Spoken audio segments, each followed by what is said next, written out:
Multifamily Mindset podcast. Think bigger. Hello, and welcome back, my friends, to another awesome episode of the Multifamily Mindset Podcast.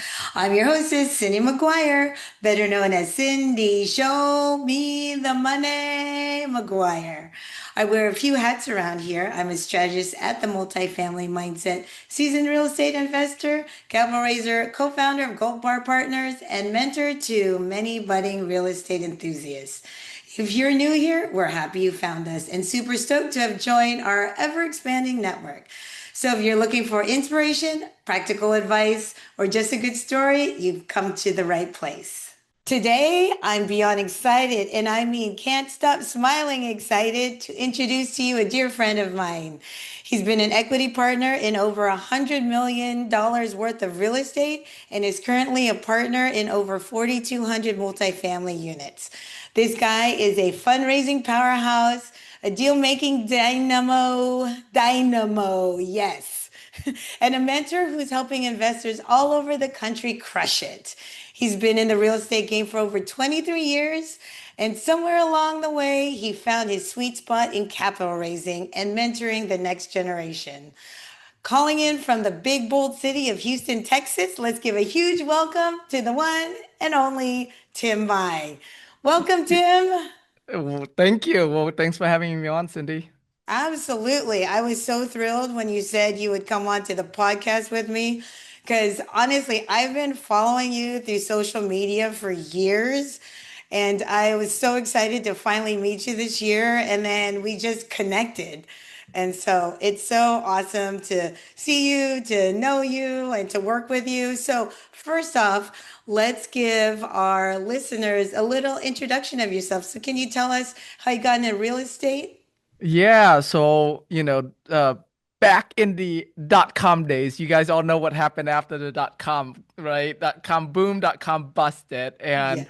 I got laid off from my IT job back then, and that's when I decided, like at that point, at that time, IT jobs were very hard to find. So I, needed to see what's next for me.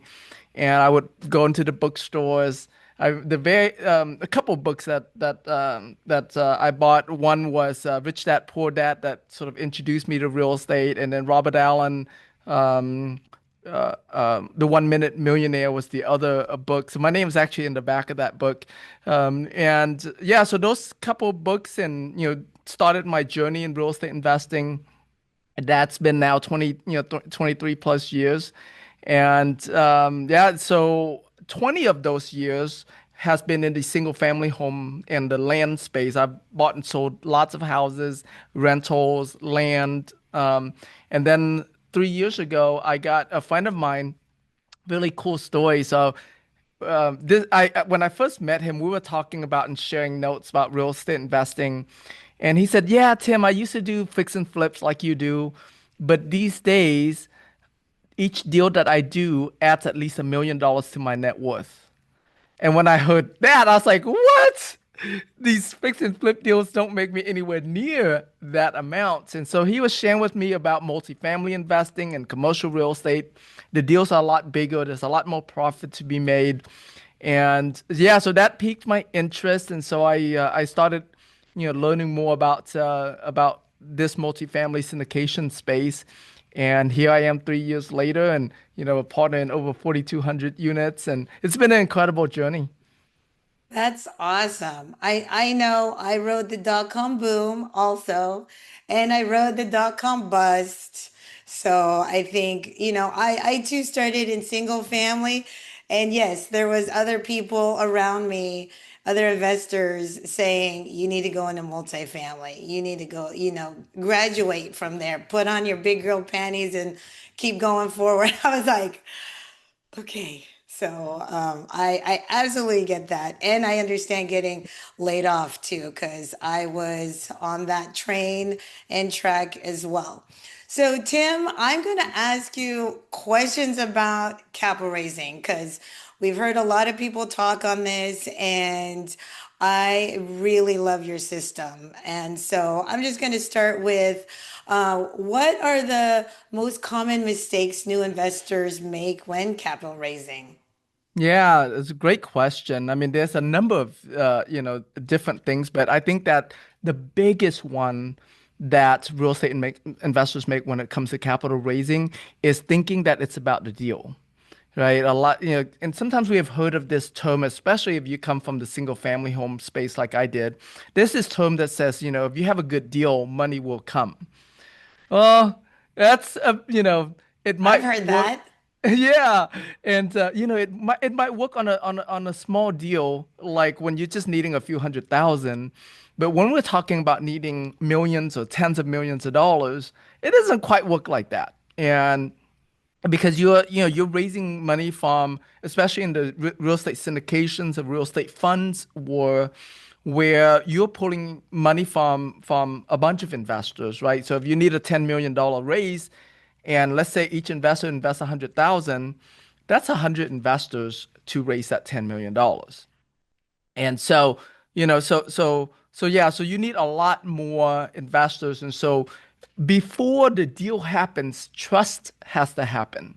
And so in capital raising, I have this term I call capital follows trust. So trust has to go first way before the deal. So one of the mistakes that a lot of investors make is that they spend so much time going out there finding the deals, vetting the deals, doing all the due diligence, getting a contract, and then once everything is done, right? Legal, whether it's a 506B, 506C, they get all of that stuff done, and then they start to try to raise money. By this time, you're way too late into the game, and you're gonna come off very desperate. And the more desperate you come off, the more investors run away. And so, as soon Why as is you can. that? Well, it's because and if you put yourself in the shoes of the investors, same thing, right? As it's a couple reasons why. Number one, you know, human nature, we want things that we can't have. If when something is too plentiful, like we don't want it. It's like anybody can have that, right? So there's this human psyche part of it, but then there's also the other part where whenever someone seems needy, like our antennas automatically is like, oh, it's probably not a good deal. Oh, it's probably not a good operator. It's probably not good, whatever, because that person just seems like they're so in need of this money, I right? And get so, it. It's like women looking for a partner and dating. And I always go, why didn't you like her? And he's like, oh, she seemed too needy, so desperate. So I see the commonality there. yes, I mean, it works that way everywhere, right? Which is just that's just how it works. And so before you even start looking for deals, and this is a mistake a lot of investors make coming into the multifamily space. Before you ever start looking for deals, you first need to start to build trust. And and I have a framework that goes like this: get leads, get trusted, and get capital. Like you really have to do it in those orders in order for you to successfully raise capital. And one of my favorite ways to build both, like getting leads and get trusted very quickly, is by leveraging Facebook groups. A lot of investors are on Facebook groups. A lot of them are on LinkedIn too, but there's also a lot that are on Facebook groups, and Facebook groups are much more active. Like they're more engaged than LinkedIn groups, and so this works. You can do on both platforms, but this works better on Facebook than it does on LinkedIn for this one specific strategy. So when you go and create a Facebook group, and you start to invite your like your colleagues, all your Facebook friends, all the professional people within your phone contact. You don't have to invite your friends and family per se, but anyone who is a working professional, especially if they're six-figure income or higher. Chances are they have disposable income that they can invest. Chances are they have, a big tax liability that they need to be able to offset somehow to pay less taxes or pay zero taxes that they can leverage using real estate investing. And so by creating a Facebook group, what you're essentially doing is, number one, you're stepping up to be a group leader. right? Like, and we all, we've been very like brainwashed for at least 12 years of our lives to see the leaders, to see the teachers, the authority as someone we Hmm. can trust. And so by creating your Facebook group instantly, you step into this leadership position, and then you invite all of your Facebook friends, you invite all of the professional contacts within your network into your Facebook group. Now they're like, wow, Cyndi has this Facebook group on real estate investing or on multifamily investing. That's pretty cool. Like she's up to something big that normal people are not up to, right? How many investors introduce themselves that they have a community of investors, within the Facebook group community? There's not. There's not a lot of them. It's only the leaders that you see them doing that. The leaders are the ones that have these podcasts. The leaders are the ones that have these, Facebook groups and such. And so starting your Facebook group is a really great way to rapidly build your investor database by inviting them into this Facebook group. And if they join your Facebook group, guess what they just did? They raise their hands and tell you, I'm interested in this topic. That's why I'm joining this group, right? So you're not having to, go blindly and, and try to raise money from everybody, which takes a lot of time. Now you can just raise money from people who are interested in what you have to say and the topic that you have. So yeah, so Facebook group is a great way to build trust. But anything you can do around leadership, around being an educator. So if you can start your own podcast like what Cyndi's doing here and interview experts, again, even though you are just the interviewer, you have just as much credibility as the expert because you're the person facilitating, you're the person bringing that education to them. That's why, like, we give, Larry King, Oprah, Joe Rogan a lot of credibility, even though they're Yeah. just interviewers, is because they bring the experts to us, right? And so yeah, so anything that you can do that simulate that being a leader, being an educator, that will build a lot of trust when you do that. Oh, being a book author, right? Will build a lot of trust. Now, you don't have to do all of this stuff like all at once, all at the beginning, right? You build up to it. When I first started into the syndication space, I just started my Facebook group. That's it. And So I'm then going to over. ask you about the Facebook page you said to start. Mhm. What do we, once we started and invite everyone, what are we doing with that page or Yeah. what are we putting in there? Yeah. So I want to make a distinction. It's Facebook group, not Facebook page. They're Okay. two different things. Yeah. Facebook page doesn't allows you to have a community like with members and everything. But yeah, a group that you have, they belong into this small community, and in that community, you just educate them. Whether you're going to interview an expert or if you use ChatGPT, if you like get some content, learn something cool that you can share in the group, or like how recently the big Trump President Trump signed the Big Beautiful Bill Act. If you can give them a summary of what how that affects them as real estate investors, things like that you can share that position you as an educator, as someone who share resources, also elevates your trust. Okay, great. That's so much, so much information. I love it. And honestly, I'm going to say because of you, I started my own Facebook group as well in real estate investing. So thank you for that tip. So my next question is how or what are the most effective strategies for attracting high net worth individuals to invest in your deals, and how do you tailor your pitch to them? Yeah, so this matters based on who is your avatar. Now, all of us, we have a lot of different types of people in within our current network. But whoever that you resonate with the most, whoever that you have the most affinity with, those are the easiest that you can raise money from because you know what they need, you understand them. So I'll give you an example.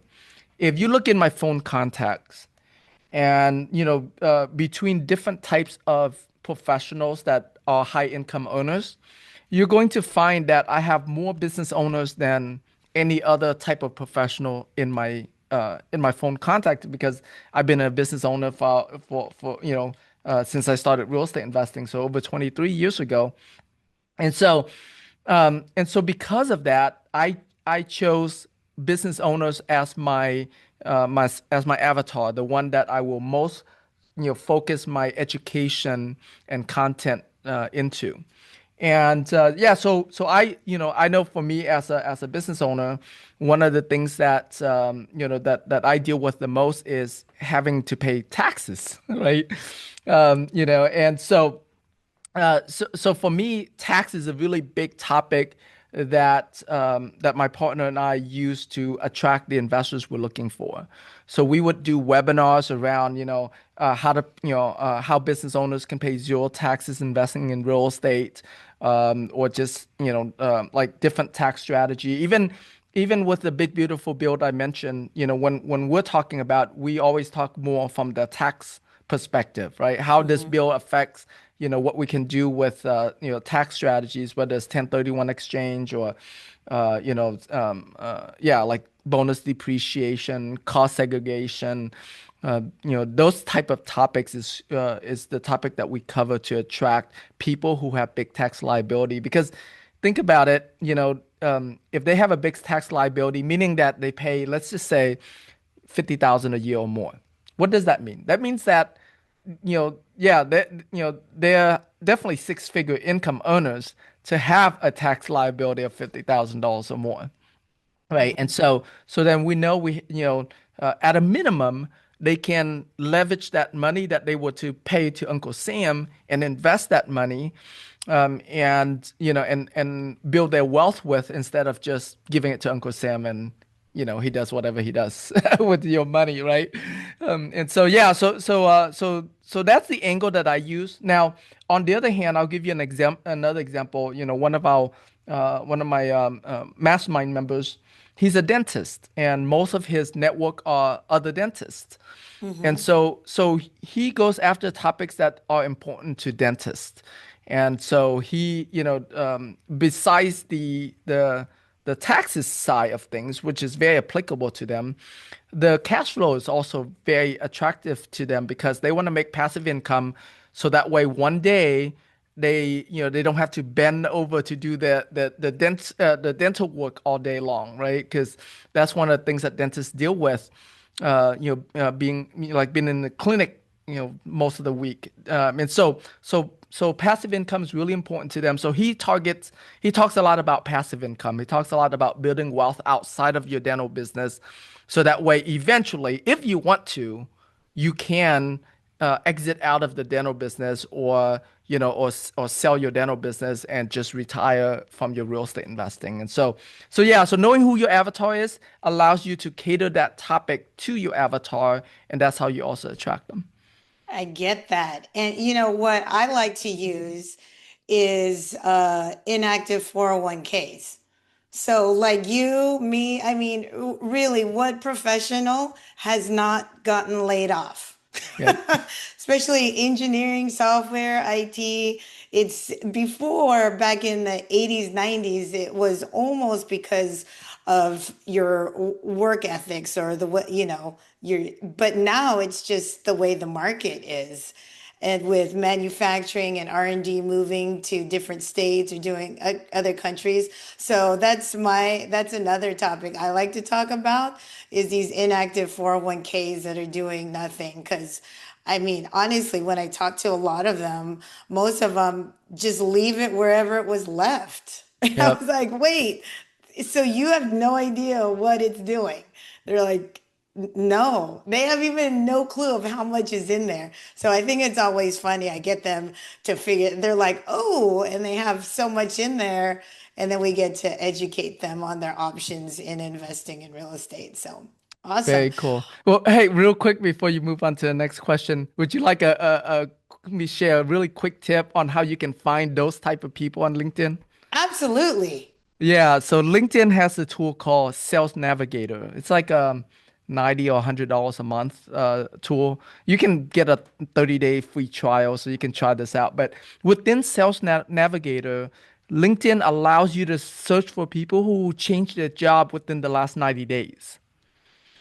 Yeah. So let's say, let's say you used to work with Microsoft. Let's use that as an example, right? So if you search, people who have worked with Microsoft that has a job change in the last 90 days, then like you have a background relating to them that you both had worked at Microsoft at some point, and now you notice that they have a job change, and so you're gonna check in with them about their 401k, right? And so and you can do that either with past employment, or you can even do that with like people who went to the same school you went to, target them that way. But yeah, even people that already connected to your LinkedIn right now that has first degree connection with you, by filtering out specifically everyone you've connected with, first degree or second degree connection, and they change your jobs within the last 90 days. Now you can reach out to them. So yeah, you can get very targeted with that. That is a golden nugget. I love that. That's awesome.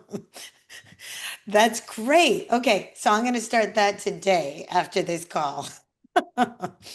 So, next, mastering your pitch is essential in capital raising. And I know so many people that are like, I can't talk to people. I don't know how to do this. But really, what are the key elements of a successful pitch? And how do you craft a message that resonates with both new and experienced investors? Yeah, it's before before the pitch even happens, like making sure that they trust you has to be first. If they don't trust me, like if I don't have a strong enough relationship with that investor, I won't even pitch him the deal at all because I know I'm fighting an uphill battle if I try to do it that way, right? And so like, we talked about trust earlier, so that trust has to be built way beforehand. And then once you know your avatar, then you have to know what is it that, what's important to them, what is it that they need, and you have to tailor your pitch based on you solving a solution, solving a problem that they have. So I don't look at I'm trying to pitch a deal. I'm looking at like I'm coming to solve a problem that you told me that you have. You said that you're gonna have a $500,000 tax bills this year. And so my job this year is to find you enough deals that you can invest in, that you can diversify it and offset this $500,000 in income that you need to offset, right? And so when I'm coming from that perspective, the deal become very like secondary or even tertiary, right? Like it's almost like, Tim, if you think this is a good deal, I'll do it because what I need more than the deal is to solve this problem that I have. So Right? It's essentially, you become their hero. I know those listeners that are not watching this on YouTube, he's got hero all over the place because that's your company name, correct? It is, but it's actually an acronym. It's not like I'm trying to pound my chest that I'm a hero. But you're the problem solver, so That's you are right. a hero. That's right. Yeah. So here our hero stands for heart-centered entrepreneurs enriching others. And so, we do business from that mindset of like, how can I add value to, the customer, the clients, the investors I'm dealing with? How can I enrich their lives? And so yeah, so I always come from that perspective. And so when it comes to a pitch, it's the same thing. It's like if you do the right things that have them trust you, and you know what their problems are that you can solve, then it's really about those things. And then the deal just so happens that you have found them a good deal. You vetted as much as you can, and now the opportunity present for them to be to be able to invest in the deal. And so yeah, before the pitch, make sure you have the trust, make sure you know what their challenges are. And then the third part of that too, like I said, don't ever wait until everything is done, like ready about the deal before you start raising. Because now you're having to rush. You're down a very short timeline. So as soon as you know that you have a deal coming, you need to let your investors know, hey, I have a deal coming. All right. And you kind of almost like tease them a little bit about it. It's not ready for you to invest yet, but I just want to let you know, like it's coming in the next 30, 60 days, whatever that time frame is that you have. But yeah, as soon as you know, as soon as you get a property in the contract, you start announcing it. And then you start to plan to to have a like host a webinar and promote that webinar for them to for them to join that webinar where you can share with them about the deal. And then um, back in the when back in the relationship building before the deal even happens, when I'm talking to investors, I'm also asking them, hey, would you like to join my VIP list of investors where you get first dib, you get like first to get notified about deals that we have. And if they say yes, yeah, we let those people know about the deal before the webinar even happens, so that way they don't have to wait for the webinar. Because by the time we do the webinar now, we have other investors that are looking. And so all of these things that we do I think way that I before. love that. The Yeah. VIP list. Who doesn't want to be on a VIP list? Yep, exactly. That's Yeah. great. So yeah, so if you do all of these things ahead of time, really the pitching is just it's not about pitching anymore. It's just about sharing information. Like here's the deal, here's info on it, just to kind of give them that assurance that hey, the numbers, this is a strong deal. The story makes sense. And yeah, I want to invest in this deal. And so yeah, so don't worry too much about the pitching. It would focusing on trust building, about letting them know ahead of time before like you actually have a deal, before the actual deal is ready, getting them on that VIP list. So by the time that you do the webinar, yeah, it's really just about information sharing. Ah, that is great. Love that system. So I like I mean, I'm actually going to use so I've never called it the VIP list. I just always call it my investor list. But, great angle. I love that. That's awesome. You're welcome. Okay. So I know we're coming to the end of our podcast. So I want to share because I know a few things about you, but give us some fun facts about you. Yeah, fun facts, and this is like completely left field for me. I've been in real estate now for 23 years, and recently, in the last couple of months, I got into writing songs using the help of ChatGPT. And with all the AI tools right now, I'm able to be a songwriter, be a singer without actually having to sing because my AI with my AI clone voice is doing the singing and creating the music. But I'm so in love with this songwriting process. I've never ever could imagine me writing songs. I've never even written poems that were not roses are red, violets are blues. But yeah, I'm having a lot of fun with the whole songwriting and music creating process. So you'll have to let us know it's on when it's on Spotify or Apple Music. Yep, sure will. Yeah. Yeah. Okay, so Tim, how can our listeners get in touch with you to follow your journey or learn more about your investing and investment strategies? Yeah, so I'm on Facebook, I'm on LinkedIn, so just search Tim Mai or search Hero Alliance. That, both of those things should pop up.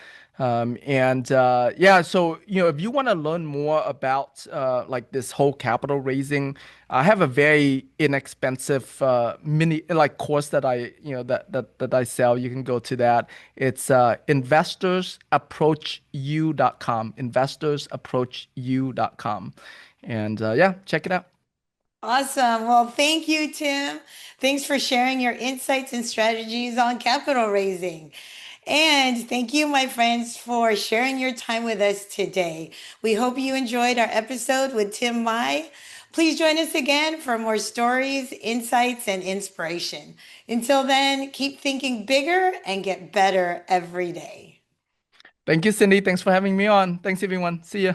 Absolutely. Multifamily mindset. Podcast. Think bigger.